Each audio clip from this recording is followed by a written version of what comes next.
Hi students, Vedantu Karnataka ಚಾನಲ್ಗೆ ಸ್ವಾಗತ.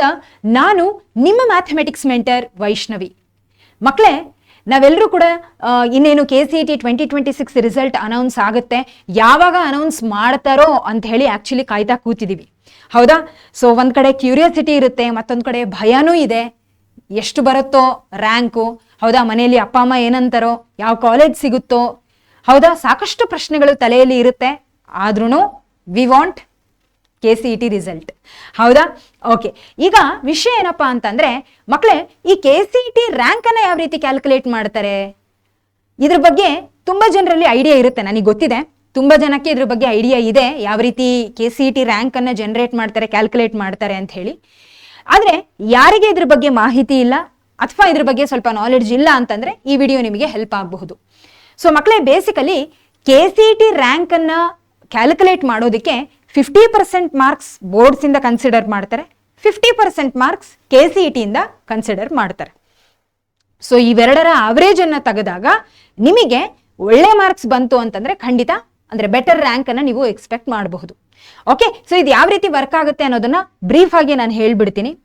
ಈಗ ನಾನು ಅವಾಗಲೇ ಹೇಳಿದೆ 50% ಮಾರ್ಕ್ಸ್ ಬೋರ್ಡ್ಸ್ ಇಂದ ಕನ್ಸಿಡರ್ ಮಾಡ್ತಾರೆ ಅಂತ. ಸೊ ಎಲ್ಲ 6 ಸಬ್ಜೆಕ್ಟು ಕನ್ಸಿಡರ್ ಮಾಡ್ತಾರಾ ಅಂದ್ರೆ ಇಲ್ಲ. ಸೊ ಇಲ್ಲಿ ಅವ್ರು ತಗೊಳ್ಳೋದು 3 ಸಬ್ಜೆಕ್ಟ್ ಇನ್ ಮಾರ್ಕ್ಸ್, ಒಂದು ಫಿಸಿಕ್ಸ್, ಕೆಮಿಸ್ಟ್ರಿ ಹಾಗೆ ಮ್ಯಾಥ್ಸ್. ಓಕೆ, ಸೊ ಯೂಶಲಿ KCETಯಲ್ಲಿ ನೀವು ಮೆಡಿಕಲ್ಗಿಂತ ಬೇರೆ ಯಾವುದೇ ಸಬ್ಜೆಕ್ಟ್ಗಳಿಗಾದ್ರೂ ಕೂಡ PCM ಅನ್ನೇ ಅವರು ಕನ್ಸಿಡರ್ ಮಾಡೋದು.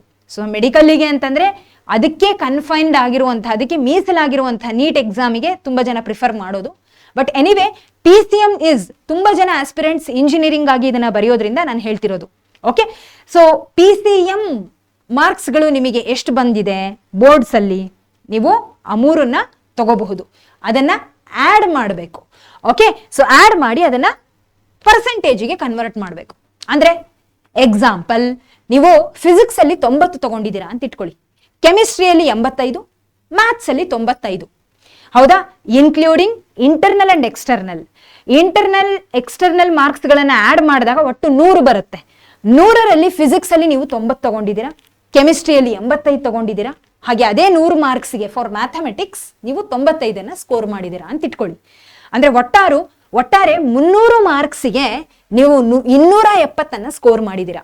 ಹಾಗಿದ್ರೆ 270 ಡಿವೈಡೆಡ್ ಬೈ 300 ಇಂಟು 100 ಮಾಡಿದ್ರೆ ಎಷ್ಟು ಬರುತ್ತೆ ಪರ್ಸೆಂಟೇಜ್? 90 ಬರುತ್ತೆ, 90% ಆಗುತ್ತೆ. ಓಕೆ, ಸೊ 270 ಬೈ 300, ಹೌದಾ? 300ಕ್ಕೆ 270 ಸ್ಕೋರ್ ಮಾಡಿದಿರಾ 3 ಸಬ್ಜೆಕ್ಟ್ಗೆ. ಇದು ಬೋರ್ಡ್ಸ್ ಇಂದು ನಾನು ಮಾತಾಡ್ತಿರೋದು, ಬೋರ್ಡ್ ಎಕ್ಸಾಮ್ ಇಂದು. ಓಕೆ, ಇಂಟು 100 ಮಾಡಿದ್ರೆ ಸೊ 390.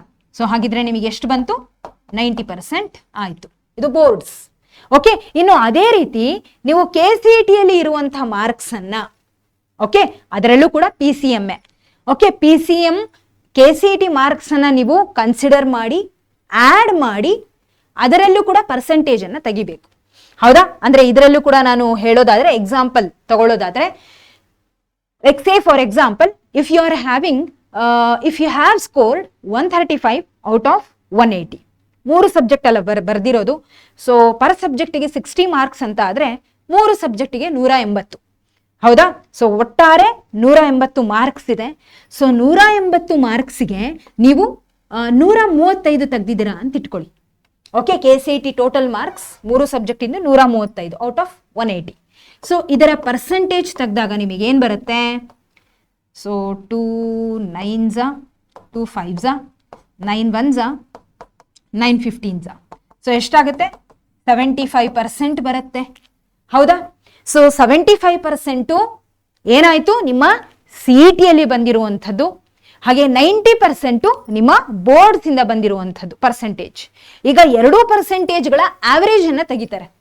ಓಕೆ, ಆವರೇಜ್ ಅನ್ನ ತೆಗಿತಾರೆ ಅಂದ್ರೆ 90 + 75 ಡಿವೈಡೆಡ್ ಬೈ 2 ಮಾಡಿದ್ರೆ 82.5% ಬರುತ್ತೆ. ಓಕೆ, ಇದಕ್ಕೆ ನಿಮಗೆ ರ್ಯಾಂಕ್ ಯಾವ ರೀತಿ ಬರುತ್ತೆ ಅನ್ನೋದು ಅಫ್ಕೋರ್ಸ್ ಅಲ್ಲಿ ನಿಮ್ದೇ ರೀತಿ 82.5 ತೆಗ್ದಿರುವಂತಹ ಸಾಕಷ್ಟು ಜನ ಸ್ಟೂಡೆಂಟ್ಸ್ಗಳು ಇರ್ತಾರೆ. Okay, it depends. ಇನ್ನು ನಿಮಗೆ ಹೇಳೋದಾದ್ರೆ ಇದರಲ್ಲಿ ಕೆಟಗರಿ ವೈಸ್ ಕೂಡ ರ್ಯಾಂಕ್ ಅನ್ನ ಮಾಡ್ತಾ ಹೋಗ್ತಾರೆ. ಇಲ್ಲಿ ಅದು ಕೂಡ ಮ್ಯಾಟರ್ ಆಗುತ್ತೆ, that is secondary. But if you are having good rank ನಿಮಗೆ ಒಳ್ಳೆ ರ್ಯಾಂಕ್ ಬಂದಿದೆ ಅಂತ ಅಂದರೆ ಇದರ ಅರ್ಥ ನೀವು ಒಳ್ಳೆ ಸ್ಕೋರನ್ನು ಮಾಡಿದ್ದೀರಾ ಅಂತ. ಅಫ್ಕೋರ್ಸ್ ಒಳ್ಳೆ marks will be directly proportional to ಒಳ್ಳೆ ರ್ಯಾಂಕ್ ಅಲ್ವಾ. ಸೊ CETಯಲ್ಲೂ ಕೂಡ ಹಾಗೆ ಬೋರ್ಡ್ಸಲ್ಲೂ ಕೂಡ ಒಳ್ಳೆ ಮಾರ್ಕ್ಸ್ ಬಂದಿದೆ ಅಂದರೆ ಆಟೋಮೆಟಿಕ್ ಆಗಿ ನಿಮ್ಮ ರ್ಯಾಂಕ್ ಚೆನ್ನಾಗಿದ್ದೇ ಇರುತ್ತೆ, ಹೌದಾ. ಅಂದರೆ ಬಿಲೋ 1000 ಆಗಿರಬಹುದು, ಬಿಲೋ 5000 ಆಗಿರಬಹುದು, ಈ ರೀತಿ ಒಳ್ಳೆ ಈ ಒಂದು ರ್ಯಾಂಕನ್ನು ನೀವು ಎಕ್ಸ್ಪೆಕ್ಟ್ ಮಾಡಬಹುದು. So this is basically how the KCET rank will be calculated. All right. So ಇದ್ರ ಬಗ್ಗೆ ನಾನು ಅವಾಗಲೇ ಹೇಳಿದ ಹಾಗೆ ಸಾಕಷ್ಟು ಜನಕ್ಕೆ ಗೊತ್ತಿದೆ, ಇದ್ರ ಬಗ್ಗೆ ಐಡಿಯಾ ಇದೆ. ಬಟ್ ಸ್ಟಿಲ್ ಯಾರಿಗೆ ಇದ್ರ ಬಗ್ಗೆ ಇನ್ಫಾರ್ಮೇಶನ್ ಇಲ್ವೋ ಅವರಿಗೆ ಇದು ಹೆಲ್ಪ್ಫುಲ್ ಆಗುತ್ತೆ.